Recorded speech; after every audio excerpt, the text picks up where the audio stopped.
No, shut it. Okay, good morning. Now, the problem with a lot of talking and writing in the area of skills training. Can you hear me if I don't use this? Okay. Of talking and writing in the area of skills training and employment is that it's littered with garbage phrases and management speak. Terms such as operationalizing, benchmarking, synergizing, rolling out, empowering, breaking down silos. These terms are all prime candidates for use in a game of bullshit bingo. We've got to get down to to ground level and facing some hard realities of a semi-dysfunctional schooling system where about 50% or more of kids who leave the school go straight into the ranks of the unemployed. We've got to get to grips with the reality and look people in the eye, the 24% minimum under the hard definition of those who are unemployed. Those are the realities that we've got to get to grips with. Now, what I'm going to do is do three things. I'm going to give you 7 rules of successful NGOs providing skills training. I'm going to make some remarks about CETAs and FET colleges. And finally, and very briefly, I'm going to raise the vital issue of the relationship between the state and NGOs. Now, Rhoda has sketched out how I came into looking in this area, and through writing a book of case studies on skills training and employment. In 2007, 14 case studies, and there were some marvellous NGOs that I came across that were providing skills training. Organisations such as Patty Brain. Is Patty here? Go for Gold, which is in the construction industry and training kids from schools right through to getting qualifications at both technical universities and universities in building, quantity surveying, you name it. It's based here in Cape Town. The Bergvik Training Project in Stellenbosch, which is providing training for people in the hospitality industry and in the home care and institutional care industry. Learn to Earn, which is in Khayelitsha, which has a marvellous slogan, a hand up, not a hand out, and provides training in areas such as sewing, industrial sewing. When I was there, they were making body bags for the ambulance service, and also training in other basic homekeeping techniques, baking, goodness knows what else. I call it the Mossveld Tumble Youth Development Fund. Gavin is going to talk to you about that later. It's a wonderful project, situated in the far north of KZN, and getting local kids trained as doctors, psychologists, radiologists, pharmacists, goodness knows what else, for the hospitals in that area. And also the Hantam Community Education Trust, situated in Kuilsried. I've just been there, and it's a wonderful project. Those people are gripping the realities of unemployment, of high poverty level, of disadvantaged kids, and so forth. Okay, to my 7 rules for organisations involved with skills training in the youth. First of all, successful organisations all have close links to the labour market. They frequently have employers on the board of control that they have, who help design and set the parameters for the NGO's operation. They have built into their programs work experience, actual hard work experience in the real world. They are focused on economic demands, what the market needs. And they're not like, if you go downtown here, you'll see computer colleges offering training to kids with no link whatsoever to the labour market. You'll see secretarial colleges offering kids training in typing computers with goodness knows what else. absolutely no links to the labour market. That doesn't work. The second rule is all the successful organisations have a careful selection of trainees, a careful selection of the people who go on to their courses. All use individual interviews. They saw applicants for the courses, and they didn't take all comers. They selected people who had the right motivation, had the right backgrounds, the right dedication, and so forth. And they counselled even some applicants to go off and repair some of the deficits in numeracy or literacy before reapplying for admission to undergo whatever program they were offering. The third rule: before the program and training began in successful organisations, they set clear expectations that the trainees understood and agreed to before the courses began. Rules about timekeeping, attendance, about appropriate behaviour, about appropriate dress for business, about appropriate levels of work during the course, and so forth. Candidates, applicants who were being admitted to the program had to understand and agree to the program design, and they knew what they were going to go through. The fourth rule: all of the NGOs integrated two things successfully. The first thing was first thing it did was to have a successful program selection of elements. They were not doing preset courses. They were deciding where their specialities were, how their specialities would be packaged into the teaching of the courses, and then the second thing they were doing was they were very careful in the selecting of their training providers, the people who actually did the training. And you had to integrate the skills of the people on the ground in the organisation, or hired in by the organisation, with the program design. And the other thing that is associated with that was there was a perpetual retuning and revisiting of the program and the program elements and program designs. We've just heard about monitoring. Well, that monitoring throws up how well the program's doing quite often, and encourages you to revisit and rejig and redesign on a perpetual basis. You can't say we've got the most perfect course and sit in your backsides and just try to pump the punters through it. You've got to revisit and redesign. The fifth rule is all of the organisations provided personal counselling to each single individual within the courses.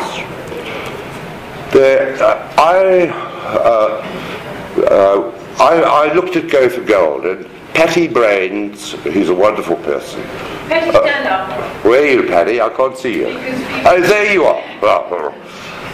Use the phrase to be life skills. And my innards thought I was getting into a game of bullshit bingo again. But Patty has a personal knowledge of each single person in the Go for Gold program, of the home circumstances. She is a friend, in fact, as well as a mentor and advisor to every single person in the program. And in organisation after organisation that's successful, you have that personal connection where people know about the home circumstances, the circumstances of the individual, and so forth.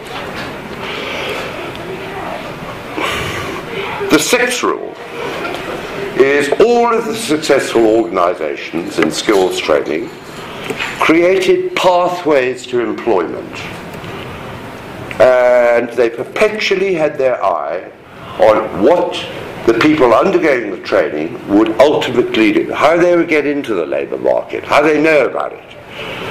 They did this with a variety of mechanisms, created internships, got organisations to create internships, to create placements for work experience, and so forth. They also used to perpetually tell the people, the trainees, how to interview, how to prepare a CV, how to look out for jobs. They ran registers of jobs. They did a very difficult thing, some of them not all that successfully, of trying to track their graduates. That's a very, very difficult issue, and I won't go into that. So, but in tracking their graduates, they quite often picked up that there's space in the labour market next to the graduate who has a successful job. So you've got to create pathways to employment all the time. And the final seventh rule is that all of the organisations were administratively efficient. They kept careful tabs on money, on personnel, on what the persons within the organisation were doing, what their weekly rotas were, what their workloads were, and so on and so forth. All of them, as a consequence, had pretty low staff turnovers. It's always a danger sign when you find high staff turnovers. All of them also had a high rate of retention of donors, because donors understood what they were doing, why they were doing, how they were doing it, and again, they were able to produce the data about how many of their graduates were successfully employed and so forth. Okay, those are my 7 rules. Now I want to move slowly towards the relationship to the state. Now, one of the key providers of training throughout South Africa are the 20 or so SETAs. It's uncertain how many exist because 1 or 2 may have been disestablished. And also the full further education and training colleges. The SETAs, the Sector Education and Training Authorities, and FET colleges are 2 critical parts of the skills training in the wider environment. To put things mildly, there's a fair degree of chaos in the SETAs and the FET colleges. But in fairness, one must also say that some do work, and we're going to hear from one of the SETAs. I think it's Bronwyn Abrams is going to talk about a MER-SETA, which does work. And there are bits of colleges, FET colleges, that do work. But there is a very large degree of chaos. Now the SETAs are funded, as you probably know, by they get 80% of the 1% payroll tax that is imposed on larger employers of people in South Africa in organisations. So in 2005, that amounted to them having something in the order of 2.4 billion rand to spend. 2.4 billion. Now let me tell you 6 things that are wrong with the SETAs.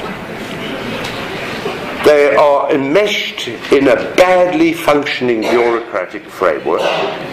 If you tangle with the SETAs, or you tangle with the sector, you very soon and very frequently come head-on into payment issues, into goodness knows what.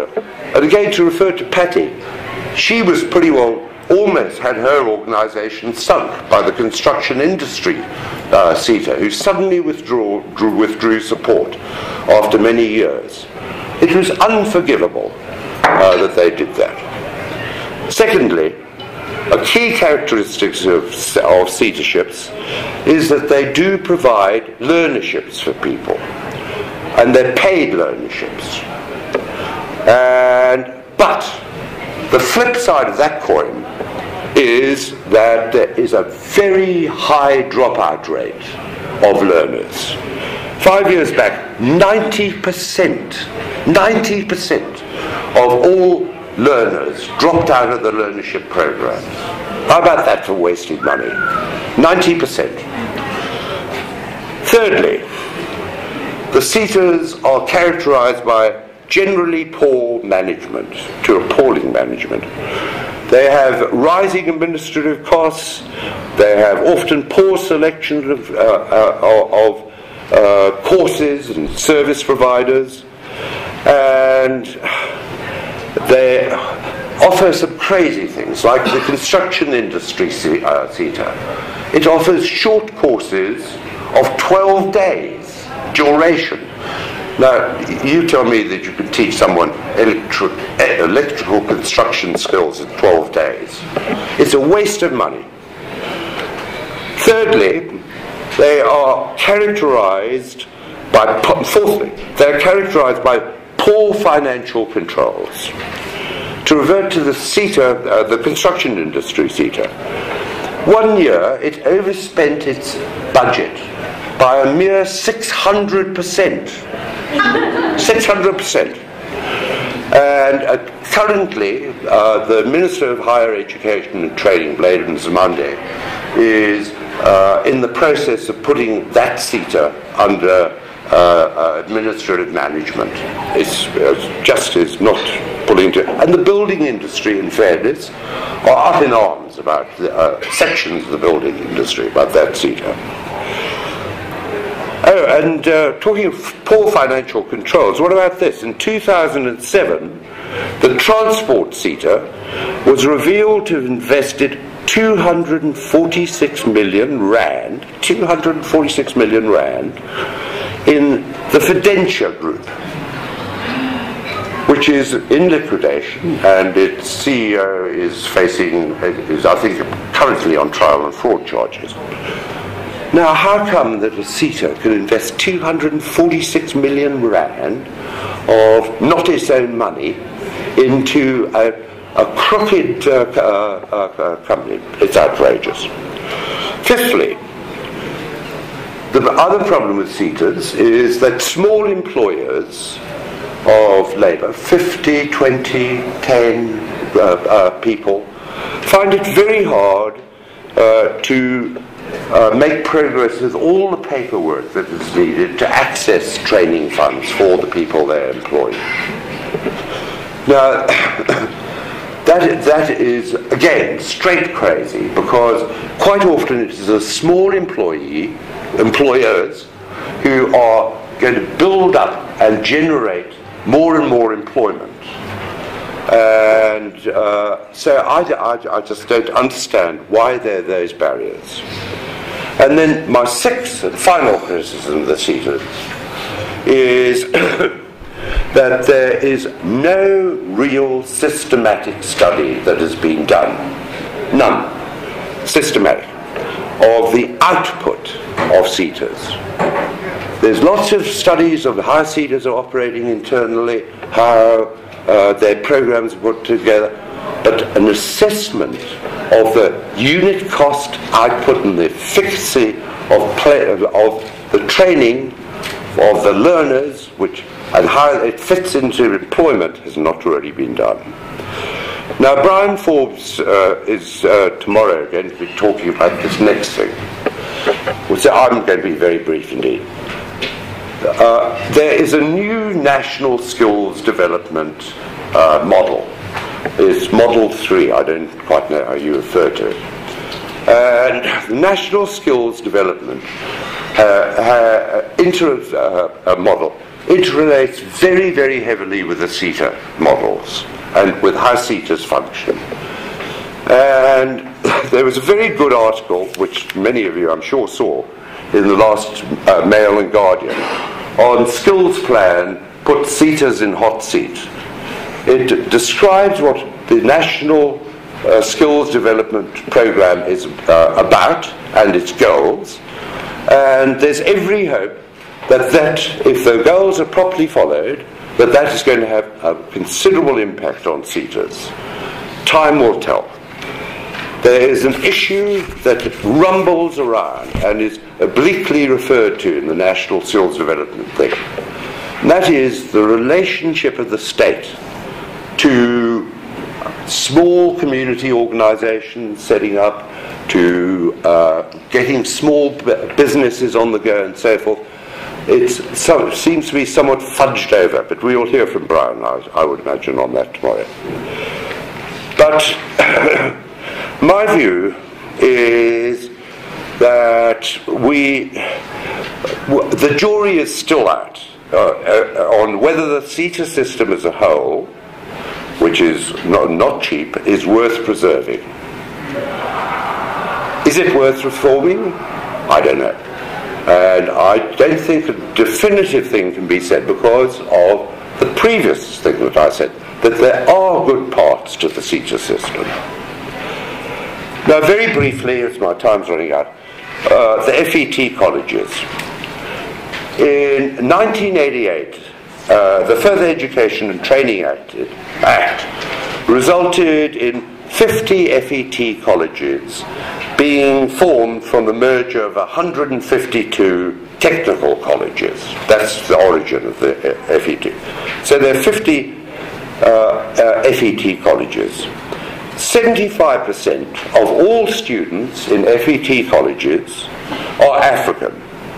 And many of the students also hold, inside the college, a CETA learnership. They're either sent on their learnership to take courses inside the college, or they are on a CETA funded program inside the colleges for a qualification. In 2003, an HSRC analysis showed that only 33.6% of FET college students, graduates, found employment after graduation. Only a third of all graduates of FET colleges found employment after graduation. That is a massive amount of talent wasted, and time and money wasted, if the colleges are not tied into the labour markets, and so on and so forth. And that figure actually has a racial twist to it, because 70% of all African graduates of the colleges become unemployed, whereas only 24% of white graduates become unemployed. So a third drop out, and then if the African students in the colleges get the bum deal, and only 25% of them find work. The white students are only 30%, and the white students get a good deal because only 24% of them don't find work. Now, there are other studies that indicate all kinds of other ills at those FET colleges. They have an over-theoretical emphasis. They are devoting more and more time to growing soft skills, not the hard skills needed in construction or other areas. And also, recently I've been talking to a person who runs a Swiss South African Cooperative Initiative who's very close to this issue. And he says a lot of those colleges are financially bankrupt. They're operating in bankruptcy, financially. So we have got I've sketched a picture of some very well-functioning NGOs, some very poorly functioning CETA sector, and a very poorly functioning full-time further education and training sector. This raises the final comment that I want to make. And it's a challenge that's facing us all. The challenge is this: of developing a productive and firm relationship between civil society and the state. It continues to astound me that the state does not use and support good, well-functioning NGOs in the area of skills training. A strong, well-developed civil society can provide huge support to the democratic state, and it can provide it in technical areas like skills training. But what has been happening is almost the reverse. I heard and spoke to Jay Naidu, the former minister in charge of the RDP office, recently. And he talked about 1994 to 1996, which was when the RDP office was opened, that there was an attack, almost not an attack so much as a willful neglect of civil society organisations. And he said that led to a killing off of a whole range of those organisations. And it was death by starvation, or death by being squeezed out of a field that the state felt it owned. And we have got to get our relationship to the state better. And the relationship is not necessarily a fiscal relationship. It can be an exchange relationship of ideas and so forth. But the state is a body that has the money. But we're not on that course, and we need to set ourselves on that course. That's all I've got to say. Okay.